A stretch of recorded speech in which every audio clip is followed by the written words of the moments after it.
Muito boa noite, telespectadores do canal da Vale TV. Temos hoje a continuação do nosso projeto Conexão Brasil-Alemanha e temos hoje um convidado muito especial, que é o Philippe Kuhn-Braun. Nós vamos falar hoje especialmente e muito de livros e também de Alemanha, Brasil, relações entre esses países, preparação para o bicentenário da imigração alemã, que vai acontecer em 25 de julho de 2024. O nosso programa está agora em sua terceira edição e temos visto aqui convidados especiais, como o dono da casa aqui, que é o Rodrigo Steffen, mas o presidente, aliás, o coordenador, presidente sim, do Instituto São Leopoldo 2024, mas a representante do Museu Visconde de São Leopoldo, a Ingrid Marksen, o Ayrton Schuch, que eu falei, que é o presidente do Instituto São Leopoldo 2024. E tivemos também aqui a presença da professora Solange Hamster-Johann, que está fazendo um trabalho belíssimo de preservação da linguagem Hunsrück, não é? Aquela linguagem que muitos trouxeram da Alemanha, especialmente da região do Hunsrück, que fica na região perto de Frankfurt, numa localização perto da França também, e de onde vieram muitos dos nossos ascendentes. Bom, na continuação, hoje nós vamos falar bastante sobre livros, então. Eu tenho aqui ao meu lado o Philippe Kuhn-Braun, além de genealogista, ele é escritor, está para lançar o seu 18º livro, em toda a sua juventude, e também é um jovem político que é muito atuante aqui na comunidade de Novo Hamburgo, é vereador, inclusive já foi presidente da Câmara de Vereadores, já sofreu um acidente terrível, mas sobreviveu, graças a Deus, graças não é? a Deus. E está vivo, e vamos também contar com o Philippe Kuhn-Braun nos preparativos para o bicentenário da imigração alemã. Na verdade, nós estamos fazendo um trabalho junto com a comissão do bicentenário, que está em fase de estruturação em âmbito local, em Novo Hamburgo, São Leopoldo, nessa região toda do Vale Germânico agora, né? E também em nível nacional e até internacional. Estamos fazendo um levantamento completo de tudo que existe sob o guarda-chuva de cultura alemã, ou melhor dizendo, germânica, porque não é só referente à Alemanha, mas a vários outros países como a Áustria, Suíça, Luxemburgo e outros países dos arredores que têm uma cultura germânica que trouxeram aqui para o Rio Grande do Sul, para o Brasil e para outros países da América Latina também, como, por exemplo, Argentina, Paraguai, Chile, Equador, Venezuela e por aí vai. No Peru também temos feito até encontros latino-americanos da cultura alemã. Então hoje nós vamos falar um pouquinho sobre livros. E para início eu quero apresentar para vocês uma relíquia que eu mostrei agora há pouco para o Philippe e que certamente ninguém, mesmo sendo um livro publicado aqui em Hamburgo Velho. Se a gente for ler aqui, esse livro está em alemão gótico e chama-se Leselust, Prazer da Leitura. Esse livro foi praticamente a cartilha pelo qual eu aprendi a ler em alemão e depois também, claro, em português. Mas eu fui dos primeiros na minha geração que já frequentávamos a escola em português.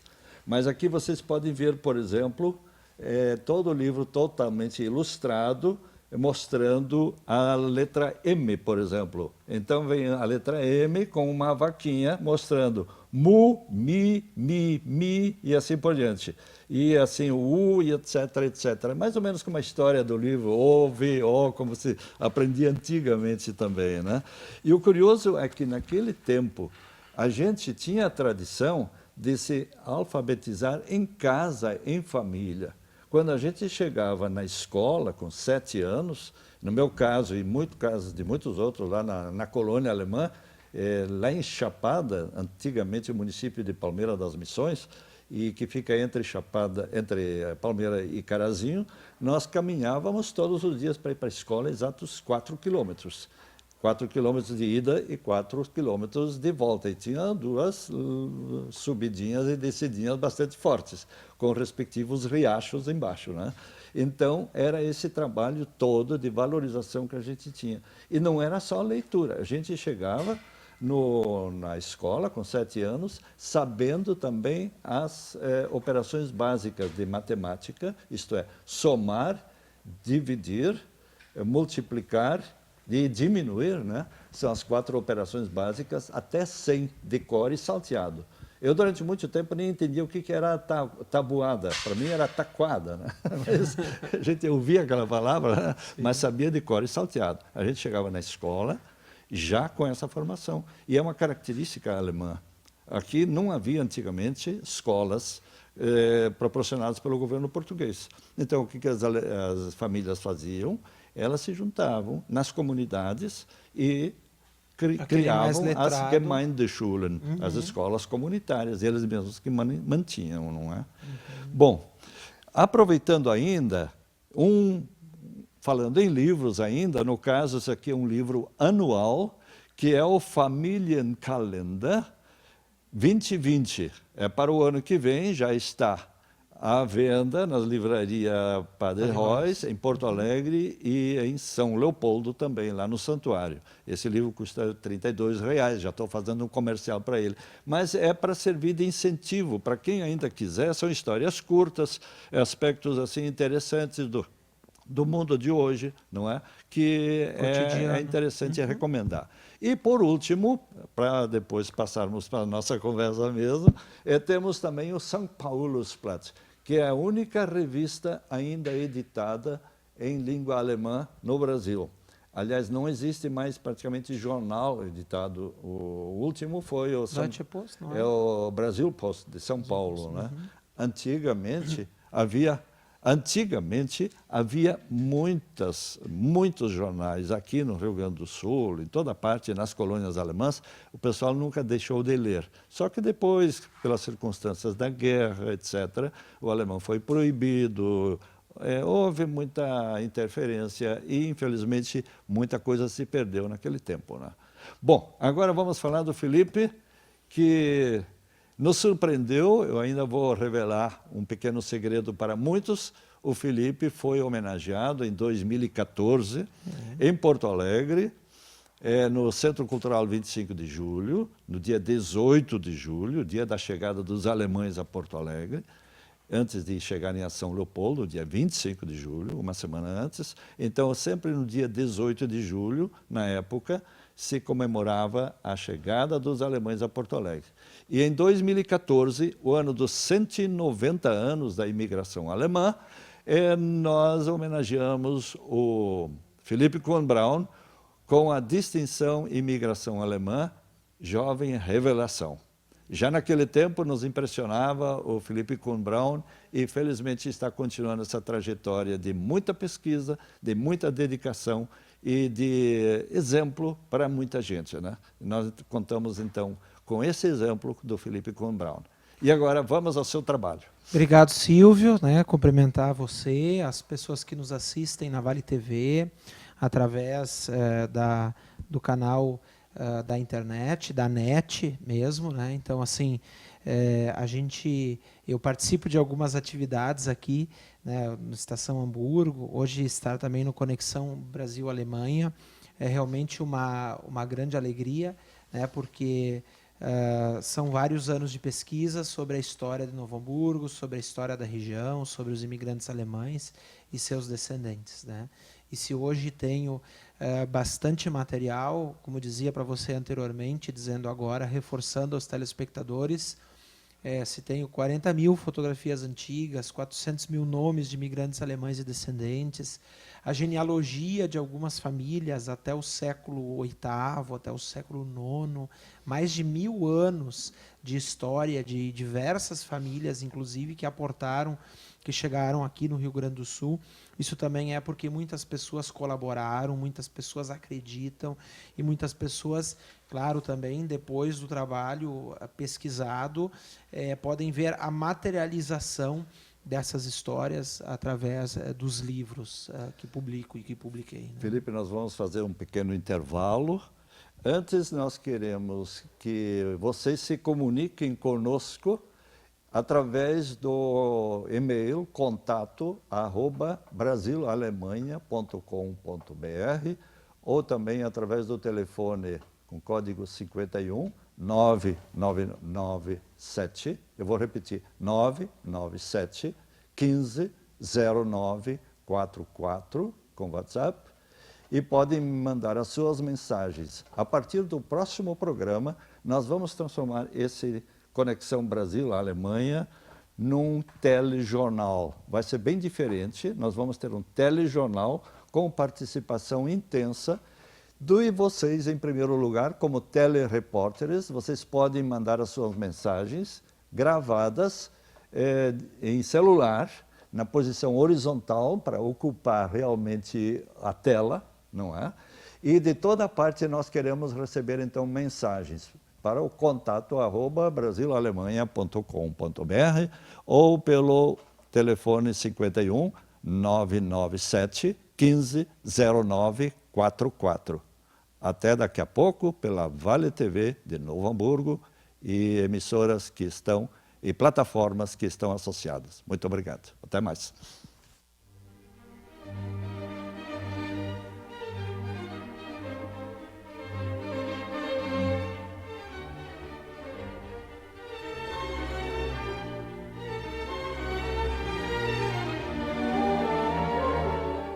Chegou a hora de ser global com a Sebratel.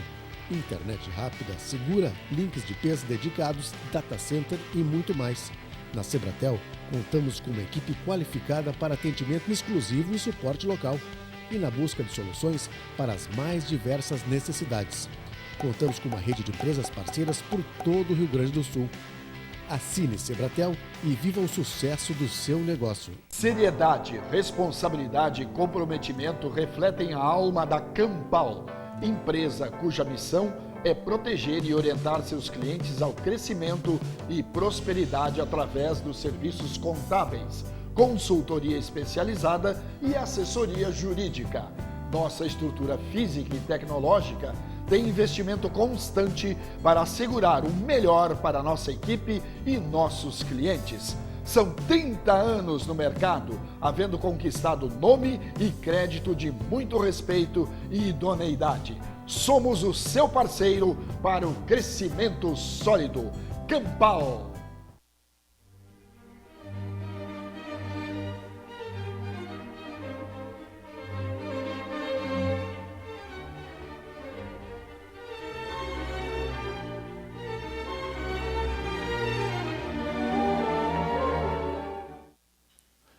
Estamos de volta com Conexão Brasil-Alemanha. Hoje apresentando o jovem escritor, genealogista, político, Philipp Kuhn Braun. Bom, o Philipp já está lançando o seu 18º livro, né? Fale um pouquinho sobre essa enxurrada de trabalho. É dizer assim para você, para os nossos telespectadores, que de fato esse ano também foi um ano assim bem produtivo e em que pese que pelas atividades do nosso mandato aqui em Novo Hamburgo e da intensidade com as pessoas, foi um pouco mais difícil pesquisar e depois, de fato, escrever em alguns momentos. Então, por isso, eu estou lançando as duas obras muito próximas umas das outras, né, uma da outra. Então, por exemplo, o livro de Tupandi, nós vamos lançar na cidade mesmo, no dia 23 de novembro. E, ao mesmo tempo, por aqueles dias, essa que é a 18ª obra, que é a história da congregação das Irmãs de Santa Catarina, né, que chegaram em 1900 para o Rio Grande do Sul, a convite de um padre jesuíta, que era pároco na época já era uma paróquia, naturalmente, né, a Igreja Nossa Senhora da Piedade, em Hamburgo Velho, e ele descrevia naquela carta a Madre Geral lá em Braunsberg, na Ermlândia, na Prússia Oriental, hoje Polônia, mas uma terra que pertenceu também à Alemanha, da necessidade de aqui estarem irmãs de origem alemã para lecionar às crianças, que na época quase todo mundo só falava alemão, né? Então elas vieram a partir de 1900, vieram num grupo grande, muitas também aqui se tornaram religiosas, né? Então a casa provincial aqui, que fica em Hamburgo Velho, é a casa-mãe de todas as outras obras sociais que elas tinham. Então, nesse tomo 1, que ficou em 376 páginas, Silvio, que eu escrevi, esse é o meu segundo livro em coautoria. O meu primeiro livro em coautoria foi da família Kuhn, com um amigão nosso, que é o Décio Aloysio Schauran, de Porto Alegre, que, aliás, é um ótimo pesquisador, né, é linguista, ele consegue também transformar a história de forma bem didática. E esse agora, então, com a irmã Maria Armela Roden, a irmã Armela Roden, ela já foi superiora da congregação das Irmãs de Santa Catarina em Roma, por vários anos, foi vice-madre geral também. Então, ela retornou para cá em função da idade, em função também da aposentadoria. Mas, assim, eu e ela, durante um ano, trabalhamos todo esse arquivo das crônicas das irmãs, aliado a fotografias, né, digitalizei mais de 1000 fotografias antigas, álbuns e álbuns. Né, então, nesse primeiro tomo, dos 3, com 376, de fato, 376 páginas, vai constar o trabalho, as obras sociais delas, do ano de 1900, que é a chegada delas aqui, até 1909. Então, conta São Gabriel, conta Bom Princípio, Ivoti, Novo Hamburgo, né, as cidades, e Porto Alegre mesmo, né, várias obras que elas tiveram na cidade de Porto Alegre. Então, fazer assim esse registro, né, porque eu acredito sim, que quando a gente conhece a nossa história, a gente se sente melhor também, né, com tudo, assim, com a sociedade, com o meio que a gente vive. E essa nossa história, ela é uma história muito germânica, né, Silvio? A história, por exemplo, aqui de Novo Hamburgo, das Irmãs, da Companhia de Jesus, né, de vários grupos, entidades, grupos religiosos. Pois é, Felipe, são tantos livros, e encontra leitores também. Estávamos comentando antes entre nós, né? Quanto se lê na Alemanha? São pilhas e pilhas de livros e livrarias, editoras, etc., etc., que é uma loucura, né? Comparando, nós estamos assim, aqui nós está crescendo muito, são as farmácias, em quase cada esquina, né, tem uma farmácia. Talvez, se tivéssemos mais livrarias, também teríamos menos farmácias. Eu acho que sim, sem dúvida. Outro dia eu estava caminhando lá em Porto Alegre, aí eu imaginei, se para cada nova farmácia, cada 10 novas farmácias, pelo menos se abrisse uma nova livraria, seria uma maravilha, né? Mas está acontecendo o contrário. As farmácias progredem, as livrarias diminuem cada vez mais. Um exemplo, Silvio, que eu acredito que eu posso corroborar com a sua fala, eu palestrei há uns 4 anos na cidade de Bom Princípio para um grupo de alemães da cidade co-irmã de Bom Princípio, a cidade de Klüserath, que fica ali ao lado de Trier, que, reforçando aos nossos telespectadores, é a cidade mais antiga da Alemanha. Ela tem mais de 2070 anos, né? Foi fundada pelos romanos sobre o nome Augusta Treverorum. É Trier, né? Isso, exatamente. Tem a Porta Negra ali, exato, que é um símbolo, né? Ainda da época dos romanos, né? As termas de Constantino, do imperador, né? A própria igreja mais antiga, o templo cristão mais antigo da Alemanha tem 1.700 anos, sobre as bases da Casa de Santa Helena, que é a igreja mais antiga de Trier. E aí, terminada a minha palestra, eu recebi um mimo lá dos alemães, eles me presentearam com um livro somente sobre aquela região, ali próxima ao rio Eifel, ali, né, onde pegava.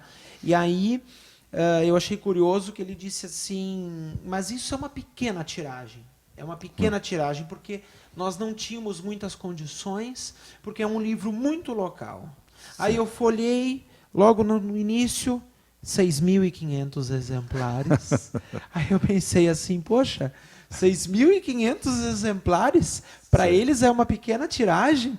Aqui, quando é uma tiragem grande, são 3.000 exemplares. É verdade. Quando é algo assim que vai, por exemplo, para o estado inteiro, Sim. ou para toda uma região do país. Né? Então, para ver como mesmo você coloca, né? Como esse universo que é tão importante nós priorizarmos, principalmente nas escolas, na educação, da leitura, da escrita, do conhecimento, para que nós também sejamos uma sociedade que não volte, já voltamos, mas assim que possa novamente, poxa, o Brasil ter mais livrarias, ter mais editoras. Eu acho que abre mais as mentes também, né? E não fecha como é a tendência mundial hoje em dia, né?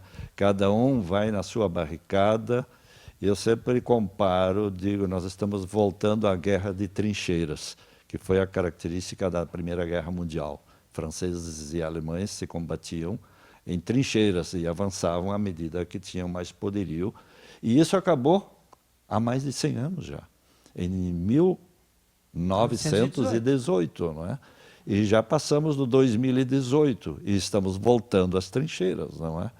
E não é por aí, gente, não é por aí que a gente vai solucionar os problemas. Nós temos que buscar soluções em conjunto. Nós estamos hoje em dia vivendo também essa questão ambiental, né? Estamos no mesmo planeta. Se a gente considerar bem, as perspectivas de algum dia sairmos para um outro planeta são muito remotas, né? Então nós temos que nos ajeitar neste planeta, conviver e procurar soluções em conjunto, não um contra o outro, porque não vamos chegar a lugar nenhum. Não, e esse trabalho que eu acredito que nós todos temos que ter, assim, de conciliação entre as pessoas, sim, né? Sim. De um discurso positivo. Existem várias formas de lutar pelas coisas, de ajudar muito as pessoas, uma sociedade, mas de forma assim propositiva, construtiva. Exato. Porque assim já tem tanta coisa negativa, já tem tanta coisa que puxa para baixo, né? E aí a gente vê, por exemplo, voltando, já que aqui nós estamos falando de conexão Brasil-Alemanha, nós estamos falando de um país onde estão as raízes de boa parte das famílias aqui, mesmo do Vale dos Sinos, de uma parte considerável, que foi um país que passou por um período tão difícil, né, de ditadura, de não aceitar o outro, né, e que hoje é um dos maiores exemplos para o mundo de inclusão, de respeito, de lição ambiental. Né? Certo. Passaram por... mas souberam se reinventar, né? Abrir a mente, aceitar, né? Trabalhar a inclusão e diversas outras questões. Né? Justamente abrir a mente e não a gente deixar que os outros pensem pela gente e a gente seguir cegamente. Aí não vamos em lugar nenhum. Exato. É o conflito que nós estamos vivenciando em praticamente toda a América Latina aqui. Problemas e mais problemas. Estamos polarizados e não chegamos a lugar nenhum. Porque nós estamos ainda com um velho pensamento de que os outros resolvam sempre um Messias. Aí trocamos de governo, achamos e vamos de ilusão para ilusão. E estamos indo numa estrada, parece bêbado, a gente corre para a direita ou para a esquerda. Ou para a direita não conseguimos nos manter no meio. E é pelo meio que a gente tem que seguir. Um pouquinho mais à esquerda, um pouquinho mais à direita, mas é pelo meio, senão nós não vamos chegar a lugar nenhum. Né? E cada um na sua na sua trincheira. Não, e aí é que você não já vamos, viu, já observou vamos uma encerrando coisa, aí. mas assim, só para Sim. corroborar, mas não... Mas olha só, a Argentina teve uma mudança agora, o Chile também, o próprio Brasil. A direita diz que não está legal por causa da esquerda. A esquerda entra e diz que não está legal por causa da direita. Sim, mas sim. não é uma guerra de um contra o outro, né? Porque, digamos, as pessoas que são eleitas e mesmo as pessoas que estão aí à frente de entidades, instituições, elas estão aí para se dedicar e elas são eleitas para isso. Sim, As pessoas elas não são eleitas para falar dos outros. Certo. Ah, não, eu não posso fazer porque o outro deixou. O outro é o outro perdeu, né? Sim. Ou terminou o tempo dele Sim. e agora é a tua vez, né? Uhum. Então, assim, essa também, como eu disse, essa construção. E isso eu acredito que a Alemanha hoje nos ensina muito. Porque geralmente hoje, quem a gente vê, e nós somos brasileiros, Sim. não somos alemães, somos teuto-brasileiros, mas geralmente quem a gente vê atacando muito a Alemanha são pessoas ou países que não têm esse perfil de conciliação, né, de construção, ou assim mais aprofundado na questão mesmo do próprio conhecimento assim, de a Alemanha, a geopolítica imagem que e outras tinha, a Alemanha questões, se reinventou, na verdade. Né? Hoje, os maiores amigos, admiradores também da Alemanha são franceses e ingleses, que eram os inimigos de morte. E Bem, olha que nós os temos que franceses encerrar o gostarem, programa. né, Silvio? Nós agradecemos a audiência de vocês e aguardamos, então, que vocês entrem em contato conosco. Isso vai ser uma coisa muito séria a partir de agora. Todos participando do programa. Nós vamos expandir também esse programa para outras partes do Brasil. Nós queremos fazer uma grande preparação para o bicentenário da imigração alemã. Nosso contato@brasilalemanha.com.br e por telefone 997 150944. Muito obrigado, uma boa noite.